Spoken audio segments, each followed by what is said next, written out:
Vitamin এবং এনার্জির অভাবে যারা রয়েছেন তাদের জন্য আইভি ইনফিউশন হিসেবে সবচেয়ে কার্যকরী এবং ইফেক্টিভ মেডিসিন হচ্ছে পপুলার ফার্মাসিউটিক্যালসের Vitalin D IV injection or infusion.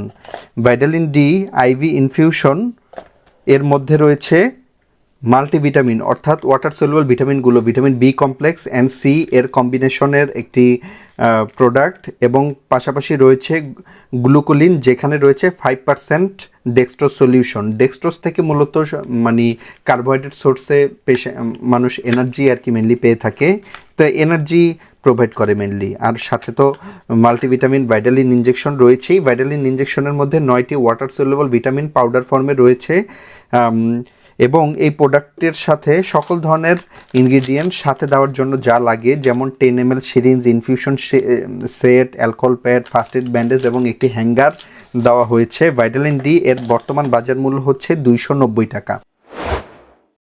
Vitalin D injection কাদের জন্য প্রথমে জেনে নেই। ভাইটালিন ডি ইনজেকশন মূলত ওই সকল পেশেন্টের জন্যই যাদের মূলত ভিটামিন এবং এনার্জির ডেফিসিয়েন্সি রয়েছে বডিতে, এবং এই ধরনের পেশেন্টরা হচ্ছে মূলত ডায়ালাইসিসের পেশেন্ট। ডায়ালাইসিসের পেশেন্টদের কিন্তু নিউট্রিশনের ডেফিসিয়েন্সি প্রচণ্ড পরিমাণ হয়। এছাড়াও অনেক পেশেন্ট রয়েছে যাদের কেমোথেরাপি বা রেডিওথেরাপি দেওয়া হয়, অর্থাৎ ক্যান্সারের থেরাপি দেওয়া হয়, তাদের জন্য কিন্তু এই নিউট্রিশনটা অত্যন্ত জরুরি। এছাড়াও অনেক পেশেন্ট রয়েছে যাদের বডিতে ইনফেকশন হয়েছে কোনোভাবে, যেমন রেসপিরেটরি ট্র্যাক্ট ইনফেকশন অথবা ইউরিনারি ট্র্যাক্ট ইনফেকশন ইত্যাদি যে কোনো ধরনের ইনফেকশন হতে পারে, এবং এই ক্ষেত্রে আফটার ইনফেকশন তাদের বডি কিন্তু প্রচণ্ড পরিমাণ দুর্বল হয়ে পড়ে, এবং সেখান থেকে তাদের রিকভারির জন্য কিন্তু এই নিউট্রিশনটি দরকার। এছাড়াও যত ধরনের পেশেন্ট রয়েছে যারা আসলে নিউট্রিশন ডেফিসিয়েন্সিতে ভুগে থাকেন এবং যারা মনে করছেন যে তাদের আসলে আইভি রুটে, ইনজেক্টেবল রুটে কিন্তু কোনো ধরনের নিউট্রিশন নেওয়াটা জরুরি, নর্মাল মুখে খাওয়ার ফলেও যাদের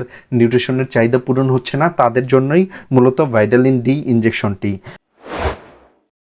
ভাইটালিন ডি ইনজেকশনটি মূলত মেজর উপাদান হচ্ছে মাল্টিভিটামিন ইনজেকশন।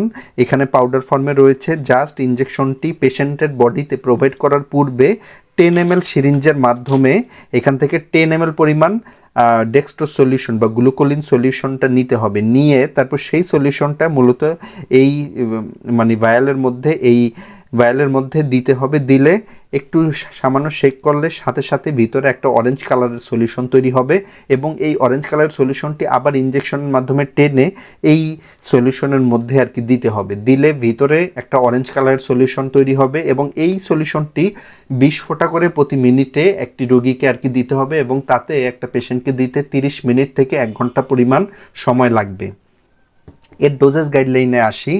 ভাইটালিন ডি মূলত পেশেন্টকে অনস ডেইলি একটা করে প্রোভাইড করা যাবে, এবং বাচ্চাদের ক্ষেত্রে এটা দেওয়া যাবে 10 কেজি ওজনের বাচ্চা থেকে, অর্থাৎ বাচ্চার 10 কেজি হয় নর্মালি 1 বছরের বা 1.5 বছরের পর থেকে, তখন থেকেই কিন্তু একটা রোগীকে সম্পূর্ণ একটা ভাইটালিন ডি একদিনে আর কি দেওয়া যাচ্ছে। এভাবে করে যে কোনো রোগীর ক্ষেত্রেই অনস ডেইলিতে দিয়ে কমপক্ষে 5টি ইনজেকশন, ভাইটালিন ডি ইনজেকশন পেশেন্টকে দিলে তার কিন্তু নিউট্রিশনের চাহিদাটা অলমোস্ট কাভার আর কি হয়ে যাবে, এবং এটা প্রতিদিনও দেওয়া যেতে পারে, অথবা মানে একদিন পর একদিনও দেওয়া যেতে পারে।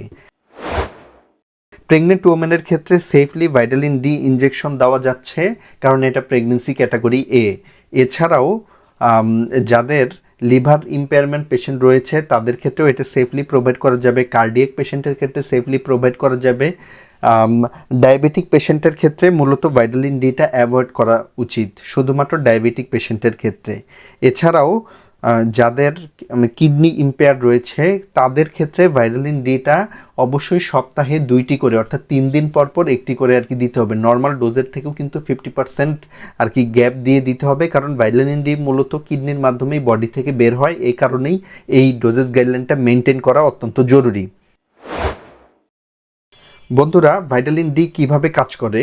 ভাইটালিন ডিতে যে ভিটামিনগুলো আর কি রয়েছে, এই ভিটামিনগুলো আমাদের বডির জন্য এসেনশিয়াল, এবং এই ভিটামিনগুলো মূলত যে মেজর কাজটা করে তা হচ্ছে আমরা যত ধরনের নিউট্রিশন নেই, যেমন কার্বোহাইড্রেট, ফ্যাট বা প্রোটিন, সেই নিউট্রিশনগুলোকে নিউট্রিশনগুলো নেওয়ার পরে এই নিউট্রিশনগুলো মূলত আমাদের ব্লাডে যায় এবং আমাদের মেজর উদ্দেশ্য হচ্ছে ব্লাড থেকে প্রত্যেকটা সেলের মধ্যে পৌঁছানো। এই ব্লাড থেকে প্রত্যেকটা ফুড কম্পোনেন্টকে সেলের মধ্যে এনার্জি হিসেবে পৌঁছানোর জন্য সবচেয়ে বেশি হেল্প করবে হচ্ছে এই ওয়াটার সলিউবল ভিটামিনগুলা। ওয়াটার সলিউবল ভিটামিনের বা ভাইটালিনের এটাই আর কি মেজর কাজ। মিক্সিং করে দিলে তার পেশেন্টের কিন্তু পাশাপাশি এনার্জিও পাবে, কারণ গ্লুকোলিনের মধ্যে কিন্তু প্রচুর পরিমাণে এনার্জি রয়েছে। ভাইটালিন ডি সকল ধরনের পেশেন্টের জন্যই সেফ। কোনো পেশেন্টের যদি কোনো ধরনের মানে অ্যালার্জিজনিত কোনো ধরনের প্রবলেম দেওয়ার পরে যদি না দেখা যায়, তাহলে যে কোনো পেশেন্টকেই কিন্তু ভাইটালিন ডি সেফলি কিন্তু দেওয়া যাচ্ছে। এ ছিল ভাইটালিন ডির ওভারঅল আলোচনা। অবশ্যই ইনফিউশনটি দেওয়ার আগে যে কোনো ফিজিশিয়ানের প্রেসক্রিপশন অনুযায়ী গ্রহণ করবেন। এ ছিল ওভারঅল আলোচনা। সবাই ভালো থাকবেন, সুস্থ থাকবেন। Take care. আল্লাহ হাফেজ।